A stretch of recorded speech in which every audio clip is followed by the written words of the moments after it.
사실상 이번 추석 영화의 승자라고 할 수 있을 담불은 소위 말하는 신파 영화라고 하는 틀을 잘 유지하고 있는 영화입니다.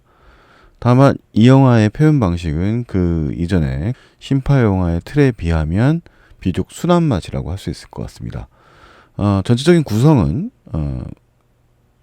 전반부에 웃기고 후반부에 울리는 신파 영화적 구조를 그대로 유지하고 있습니다만 그 표현 방식에 있어서 과격함이나 좀 수준이 낮은 유머들을 최대한 자제하는 방식을 통해 가지고 좀 더 편안한 가족 영화로서의 틀을 그래도 잘 유지하고 있는 편이라고 할 수 있을 것 같습니다. 이 영화는 뭐 예고편만 봐도 알 수 있는 전반적인 예상의 흐름대로 흘러갑니다. 전체적으로 담보라고 하는 이름이 붙여진 이 소녀 승희라고 하는 인물, 성인이 돼서는 이제 하지원이 연기하는 인물의 회상으로 전체적으로 이 얘기가 진행이 되고요. 배경 역시도 1990년대 초반이라고 해서 서태지가 활동했던 시기를 1994년이나 뭐 이 정도 93년, 94년 정도를 배경으로 해서 이야기가 전개됩니다. 그래서 이 영화는 동시에 가까운 시대극 노스텔지아 정서를 많이 이끌어내는 삐삐라든가 과거의 오래된 휴대폰의 활용이라든가 이런 식으로 이쪽에 이야기를 좀 구성해내는 좀 그런 모습을 보여줍니다. 전체적으로는 이 영화의 그 느낌은 회고 쪽 노스텔지어 그리고 그것은 이제 과거의 헌신적인 부모상에 대한 그리움을 유사가족이라고 하는 형태 두석 역할을 하고 있는 성동일과 승희 역할을 하고 있는 하지원 그리고 이제 아역인 박소희의 그 둘의 관계에 집중하고 있습니다. 김희연의 경우에는 종배 역할을 통해서 좀 더 현실적인 선택을 이야기하는 그런 인물로 등장을 하고요. 전체적으로 거기에 이제 원래 헤어질 수밖에 없었던 인연을 가지고 있는 친어머니 역할을 하고 있는 특별 출연이죠. 김윤진이 등장을 하고 전체적으로 이 정도의 구도 범위 내에서 움직였다고 말할 수 있을 것 같습니다.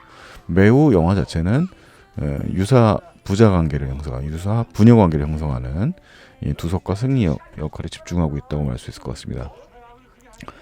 영화 전체적으로는 순한 맛 윤재균 영화라고 할 수 있을 것 같은데요. 이 영화의 연출자인 강대규 감독은 JK 필름 이 윤재균 감독의 영화사에 매우 많은 관여를 하고 있는 인물입니다. 최근작으로는 각색을 공조와 히말라야라는 영화를 모두 각색했던 인물이고요. 이분의 이제 전작은 2009년도에 만든 하모니라는 영화였습니다. 그래서 전체적으로 연출작으로는 장편 연출작으로 하모니와 그 다음에 2020년도 안 보니까 오랜만에 연출작이라고 할 수 있는데 계속 JK 필름과 연관된 활동들을 해왔던 인물이라고 하실 수 있을 것 같고요. 하모니 역시도 그 사형이라든가 이런 좀 여성 그 수용자들의 이야기를 다루고 있는 매우 어떻게 보면 7번 방의 선물의 또 순한 맛 신파 영화라고 말할 수 있을 것 같은데 그 느낌이 있는데 뭐 조금 더 이렇게 호평을 더 많이 받았던 영화거든요. 그 부드러운 느낌, 그 정서적인 느낌을 좀 잘 살리고 있는 감독이고 이 작품 역시 마찬가지입니다. 전체적인 구도는 어떻게 보면 더 저열한 수준의 그런 표현들도 가능할 수 있을 만한 영화인데 매우 좀 절제되어 있는 연출을 좀 보여주는 편이라서 그 윤재균 PD 사단에서 흔히 많이 비판받는 좀 과격함 그리고 좀 저열한 표현들은 좀 매우 절제되어 있는 수준 낮은 유머들은 좀 절제되어 있는 영화라고 할 수 있습니다. 그래서 일반 관객들이 보기에도 뭐 편안한 영화라고 비교적 편안한 영화라고 할 수 있을 것 같고요. 이 담보란 영화에서 가장 무엇보다도 돋보이는 것은 이 승희 역을 하고 있는 아역 배우 박소희의 존재감입니다. 이미 다만 악에서 구하소서에서 구원을 받는 어린 소녀 역할을 맡았던 연기자였는데 이 영화에서도 매우 존재감이 뛰어난 그런 이쁘면서도 연기력도 보여주는 그런 훌륭함을 보여줍니다. 귀여움도 갖추고 연기력도 뛰어난 소녀 배우라고 할 수 있을 것 같고요. 그 매력을 아주 10분 살린 영화가 담보라고 할 수 있을 것 같습니다. 전체적인 이야기 구도는 이 말 제목처럼 사채업자였던 두석이 이제 그 성동일 배우가 연기하고 있는 인물이죠. 이 두석이 불과 뭐 한 70만 원 정도, 75만 원 정도의 빚을 지고 있는 김윤진 배우가 연기하는 승희 엄마. 중국 동포로 설정되어 있어요. 승희 엄마에게 빚을 받으려고 담보로 이 승희를 데리고 오는 걸로 시작됩니다. 사실상 뭐 엄밀히 따지고 말하면 유괴인 거죠. 그렇게 설정이 됐습니다만 뭐 사실 이 둘의 관계들을 그렇게 부정적으로 묘사하지 않아요. 당연하게도 이제 이 거친 뭐 사채업자라고 하지만 이 성동일이라고 하는 배우가 가지고 있는 정서, 이렇게 되게 딱딱한 아저씨의 느낌이지만 또 뒤편으로는 따뜻한 뭐 그런 느낌을 잘 살리고 있는 편이고요. 그런 편에서 사실 이제 실제로 영화 자체에 전개되면서 이 박두석은 이 승희를 데려올 때 정도만 사채업에 종사하는 걸로 나오고 그 이후에는 이제 다른 직종으로 변화를 하게 됩니다. 영화는 이제 액자 구조 형태를 취하고 있어서 이제 이미 성인이 된 승희가 이제 하지원이 연기하죠. 그 승희가 자신의 잃어버린 그 이 두석을 쫓는 이야기로 전체로 구조가 되어 있어요. 그러면서 이제 과거를 회상하는 그런 구조입니다. 그래서 회고조 영화이기 때문에 정수 자체가 당연히 따뜻함을 줍니다. 배경 역시도 그런 설정들 그리고 이제 서태지의 음악과 연관되어 있는 에피소드들을 일종의 메타포로 이용을 하는 등 생각보다는 뭐 좀 그 치밀한 구성들 그리고 이제 그것들을 기억을 상기시키는 방식들, 물건들을 이용하는 방식들을 통해 가지고 적절한 연출을 보여준다고 말 수 있습니다. 아주 상업 영화로서는 좀 영리하게 가지고 있습니다. 그래서 이 영화는 뭐 아주 세련된 방식을 취한다기보다는 한국의 전통적인 그런 심파 멜로물의 스타일을 구사하지만 그 이제 어느 정도의 균형 감각을 잘 가지고 있는 영화라고 할 수 있을 것 같아요.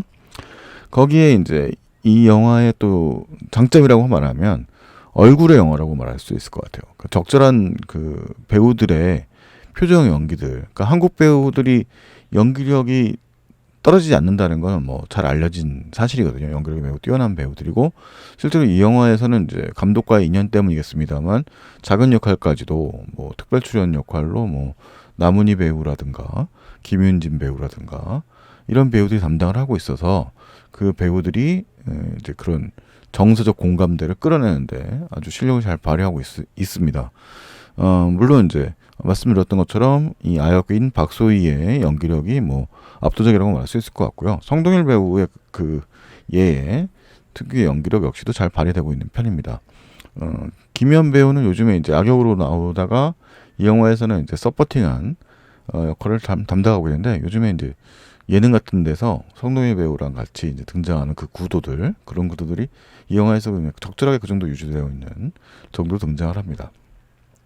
그래서 이 영화 전체적으로는 이제 그 이 둘 승이라고 하는 인물과 그 다음에 무고한 막대한 희생을 통해서 승희에게 아버지로서 인증받고자 하는 이 박두석이라고 하는 인물, 성동일이 연기하는 인물의 그런 전개라고 말할 수 있을 것 같고요. 그 박두석이 승희에게 받는 이름이 있어요.